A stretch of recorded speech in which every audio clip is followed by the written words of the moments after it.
네, 앞에 보시면 저희 LCD 공사가 끝이 났습니다. 그런데 화면을 저희가 계속 켜둘 거거든요. 왜냐하면 저 화면에 불량 섹터가 발생도 할 수 있고 예상치 못한 문제가 발생할 수 있어서 화면을 계속 켜둘 건데요. 교회 오셔가지고 왜 이 화면을 안 껐지? 라고 그렇게 생각하시지 마시고 지금 최적화 중에 있다 그렇게 생각을 해주시면 감사하겠습니다. 오늘 저희가 함께 나누어 볼 말씀은 여호수아서 7장 16절에서 26절입니다.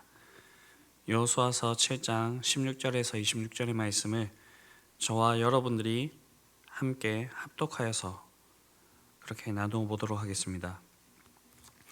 이에 여호수아가 아침 일찍 일어나서 이스라엘의 그의 지파대로 가까이 나오게 하였더니 유다 지파가 뽑혔고 유다 족속을 가까이 나오게 하였더니 세라 족속이 뽑혔고 세라 족속의 각 남자를 가까이 나오게 하였더니 삽디가 뽑혔고 삽디의 가족 각 남자를 가까이 나오게 하였더니 유다 지파 세라의 증손이요 삽디의 손자요 갈미의 아들인 아간이 뽑혔더라. 그러므로 여호수아가 아간에게 이르되 내 아들아 청하노니 이스라엘의 하나님 여호와께 영광을 돌려 그 앞에 자복하고 내가 행한 일을 내게 알게 하라. 그 일을 내게 숨기지 말라 하니 아간이 여호수아에게 대답하여 이르되 참으로 나는 이스라엘의 하나님 여호와께 범죄하여 이러이러하게 행하였나이다. 내가 노력한 물건 중에 시날산의 아름다운 외투 벌과 은 200세겔과 그 무게가 50세겔 되는 금덩이 하나를 보고 탐내어 가졌나이다. 보소서 이제 그 물건들을 내 장막 가운데 땅속에 감추었는데 은은 그 밑에 있나이다 하더라. 이에 여호수아가 사자들을 보내매 그의 장막에 달려가 본즉 물건이 그의 장막 안에 감추어져 있는데 은은 그 밑에 있는지라. 그들이 그것을 장막 가운데서 취하여 여호수아와 이스라엘 모든 자손에게 가지고 오매 그들이 그것을 여호와 앞에 쏟아 놓으니라. 여호수아가 이스라엘 모든 사람과 더불어 세라의 아들 아간을 잡고 그 은과 그 외투와 그 금덩어리와 그의 아들들과 그의 딸들과 그의 소들과 그의 나귀들과 그의 양들과 그의 장막과 그의 속한 모든 것을 이끌고 아골 골짜기로 가서 여호수아가 이르되 내가 어찌하여 우리를 괴롭게 하였느냐. 여호와께서 오늘 너를 괴롭게 하시리라 하니 온 이스라엘이 그를 돌로 치고 물건들도 돌로 치고 불사르고 그 위에 돌 무더기를 크게 쌓았더니 오늘까지 있더라. 여호와께서 그의 맹렬한 진노를 그치시니 그러므로 그곳 이름을 오늘까지 아골 골짜기라 부르더라. 아멘. 네, 지난 시간에는 아이성 전투에서 패배하고 이 이스라엘 백성들이 하나님 앞으로 나아가는 모습을 볼 수가 있었습니다. 자신들의 죄의 그 문제를 혼자서는 해결할 수 없고 알지도 못하였기에 하나님께 나아갔고 하나님께서는 그들에게 왜 아이성 전투에서 패배했는지를 알려주셨습니다. 그것은 하나님께 온전히 드리라 라고 했던 그 명령에 불순종하였다라는 것입니다. 하나님께서는 이 범죄한 백성을 그냥 내버려 두시지 않으시고 앞으로 나아가야 될 그 길들에 대해서 알려주시고 있습니다. 그것이 오늘 본문에서 나오고 있는데 먼저 백성은 자신을 성결하게 헤어야 되었고 다음날 아침에 하나님 앞으로 나아가야만 했습니다. 하나님께서는 이 문제를 해결하기 위하여서 이스라엘 백성들에게 제시한 방법은 제비뽑기였습니다. 구약에서는 종종 이 제비뽑기를 통하여서 하나님의 뜻을 알려주셨습니다. 다른 구약의 본문들을 살펴보면 이스라엘의 초대 왕인 사울을 선출할 때에 사무엘이 제비뽑기를 사용하였습니다. 사울이 블레셋과의 전투에서 하나님의 말씀을 더 이상 받지 못하는 그 상황이 되자 범인을 찾기 위하여서 사용했던 방법이 제비뽑기였고 요나가 탄 배가 폭풍을 만나 자초될 그런 상황에 있을 때에 그 원인을 찾기 위해서 행한 것이 바로 제비뽑기였습니다. 이것들은 모두 하나님의 뜻을 알기 위한 신성한 방법으로 그렇게 간주가 되었습니다. 이처럼 하나님께서는 하나님의 특별한 방법으로 이스라엘 백성들에게 자신의 뜻을 알려주시고 이 백성들을 다시 회복시키는 것을 볼 수가 있습니다. 이렇게 하나님의 방법으로 행해진 제비뽑기에 유다 지파의 세라 족속이 뽑혔고 세라의 증손이고 삽디의 손자이며 갈미의 아들인 아간이 뽑히게 되었습니다. 이렇게 뽑히게 된 아간은 이것이 하나님께서 행하신 일임을 알고 순순히 자신의 죄를 고백하고 있습니다. 이런 과정을 거쳐서 뽑힌 아간이 고백한 것 같이 그의 집에 가서 그 물건을 되찾았고 아간의 범죄가 확실하게 입증이 되었습니다. 이렇게 아간의 범죄가 드러나게 되었고 아간의 가족들은 모두 하나님 앞에서 진멸당하게 되었습니다. 오늘날 이 본문을 보게 되면 이거 하나님께서 한 번 정도는 용서해 줄 수 있지 않을까라고 그렇게 생각을 해볼 수가 있습니다. 그런데 성경을 보게 되면 이 범죄로 인하여서 아간의 온 가족이 진멸당하게 되는 것을 볼 수가 있습니다.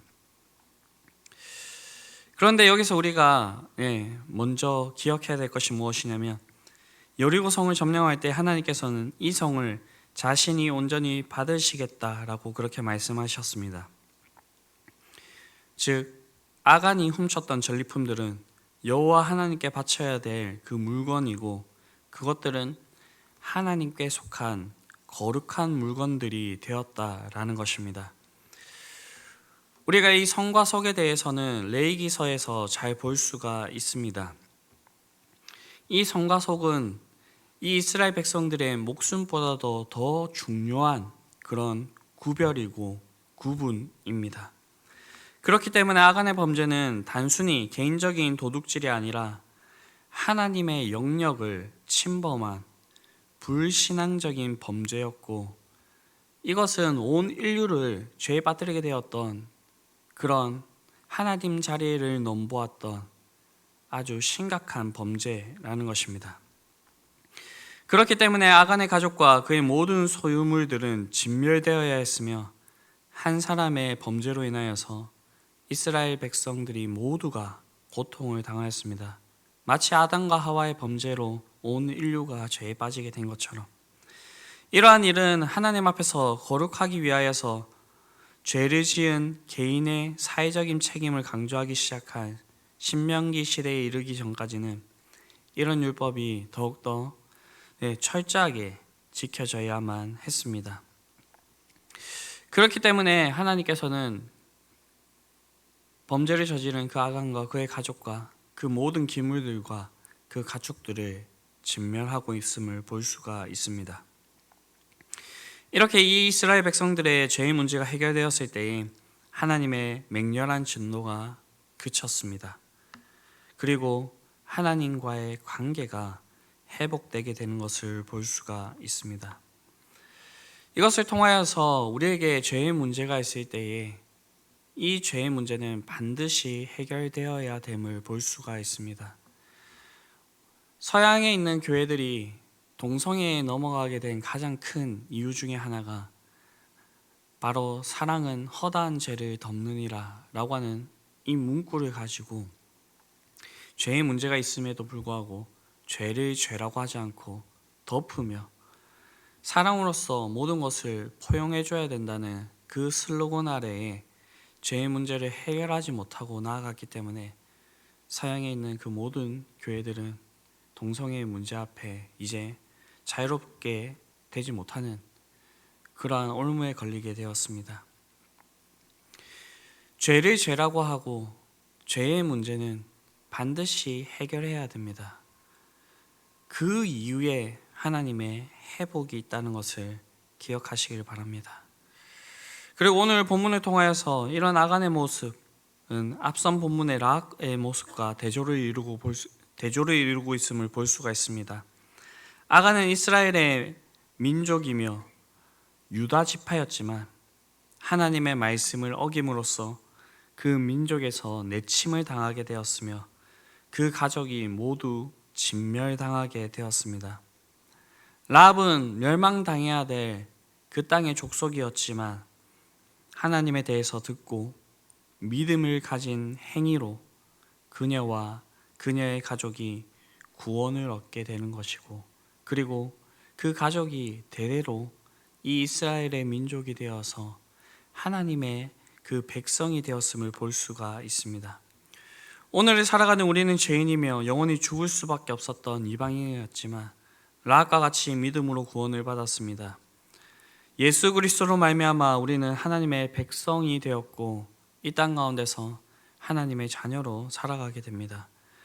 그렇게 오늘 본문을 통하여서 우리가 기억해야 될 것은 우리의 삶에서 하나님께 마땅히 돌려져야 될 것을 우리가 그렇게 돌리며 하나님의 말씀에 믿음으로 반응하며 순종하는 삶을 살아야 된다라는 것입니다. 그러나 우리의 삶들을 되돌아볼 때에 여전히 우리의 물질로 인하여서 하나님께 영광 돌리지 못하는 그런 경우들이 많습니다. 우리는 우리의 삶에서 하나님께 돌려져야 되는 것들을 가로채고 있는지 없는지 우리 자신을 살펴야 할 것입니다. 우리의 삶을 하나님께서 인도하신 일임에도 마치 내가 한 것처럼 교만한 마음을 갖고 있지 않은지도 우리가 돌아보아야 될 것입니다. 그렇게 해서 우리가 하나님 앞에 성결한 모습으로 나아가며 하나님 앞에 구별된 모습으로 그렇게 나아가야 될 것입니다. 왜냐하면 하나님과 죄는 서로 이렇게 함께 있을 수가 없으며 우리는 결국 하나님과 죄 중에 반드시 하나를 선택해야 될 것이기 때문입니다. 우리가 죄를 선택하게 된다면 우리의 인생은 실패와 좌절로 덮이게 될 것입니다. 그러나 우리가 하나님을 선택하게 된다면 하나님께서는 그의 권능의 손으로 우리를 붙드시고 우리에게 말씀하신 그 약속의 말씀대로 우리를 선하게 인도하실 것입니다. 우리는 세상을 살아가면서 사람들을 속일 수는 있겠지만 하나님을 속일 수는 없습니다. 왜냐하면 그분은 우리의 마음의 중심을 감찰하시는 분이시기 때문입니다. 그렇기 때문에 우리는 하나님 앞에서 우리가 다른 사람들의 신경을 쓸 것이 아니라 자기 자신을 내어놓고 그렇게 돌아보며 살아가야 된다라는 것입니다. 제가 졸업했던 고신대와 고려신학대원에는 코람데오라고 하는 글자가 새겨져 있습니다. 코람데오는 하나님 앞에서라고 하는 뜻을 가지고 있는 단어입니다. 보통은 우리가 하나님 앞에서 잘 살아가자라고 이렇게 생각을 하지만 이 단어 속에 담겨져 있는 1차적인 뜻은 하나님 앞에서 예수 그리스도 없는 모든 인간은 죄인이라는 것입니다. 이 말은 우리는 완전할 수 없는 존재이며 연약한 존재라는 것입니다. 그렇게 우리가 해야 될 것은 우리의 구주가 되시며 우리의 완전한 모범이 되시는 예수 그리스도를 붙들어야 된다라는 것입니다.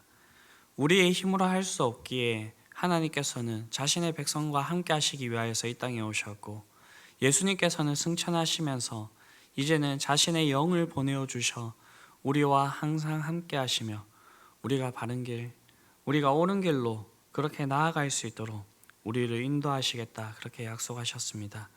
그 성령 가운데에 우리가 온전히 이끌림을 받을 수 있는 사람들이 될 수 있게 되기를 바랍니다. 그렇게 하기 위해서 우리에게 필요한 것은 성령 충만입니다. 이 새벽에 성령 충만을 구하시며 자신을 돌아보시고 하나님 앞에서 우리가 성결되고 거룩한 그런 존재가 되어서 우리에게 선물로 주어주신 이 하루 가운데서 하나님을 온전히 드러낼 수 있는 저와 여러분들이 될 수 있게 되기를 간절히 바랍니다. 기도하시겠습니다. 하나님 아버지, 아간의 범죄로 인하여서 이스라엘 백성들은 하나님 앞에서 성결하지 못하였고 거룩하지 못하였습니다. 하나님께서는 하나님의 방식으로 죄인을 찾아내셨고 징계하셨습니다. 그러나 하나님께서는 그 징계에서 그친 것이 아니라 그 죄가 백성에게서 해결되게 하고자 그 징계를 내리셨고 결국에는 회복시켜 주셨습니다. 오늘 우리의 모습이 아간과 같이 하나님의 것을 가르치고 있지 않은지 우리의 삶을 돌아보게 하여 주시고 연약한 우리가 하나님 앞에서 범죄하지 않도록 우리의 완전한 모범이신 예수님을 따라서 살아갈 수 있게 하여 주시옵소서. 만약 우리가 범죄하였다면 그 죄의 내용을 철저히 하나님 앞에 내려놓고 그 죄의 문제를 온전히 해결받을 수 있게 되기를 바랍니다. 그 뒤에 주님께서 주시는 회복이 있음을 믿고 그 상황 가운데서는 주님 앞에 온전히 납작 엎드릴 수 있는 우리가 되게 하여 주시옵소서. 그렇게 해서 회복된 우리가 다시 주를 위하여서 살아갈 수 있는 그런 모습들이 있게 하여 주시며 그 모습을 통하여서 하나님께서 온전히 영광받아 주시옵소서. 이 모든 말씀 우리를 구원하신 예수 그리스도의 이름으로 기도드립니다. 아멘.